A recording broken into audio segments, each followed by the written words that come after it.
But the problem is, upon reading din yung pinasa na bill, meron kasing provision na holdover.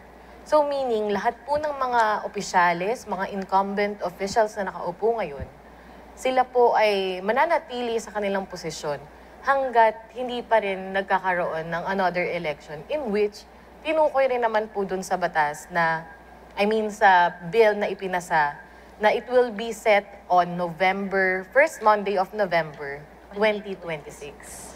Okay. Kap? Yeah, well, sa akin kasi,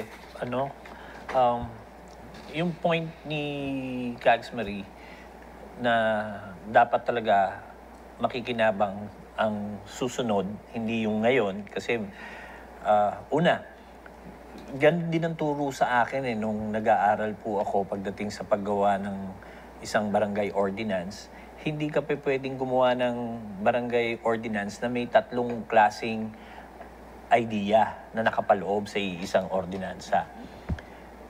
Katulad nung binanggit ni SK Mai, nandun na yung postponement, nandun yung holdover, tapos term extension.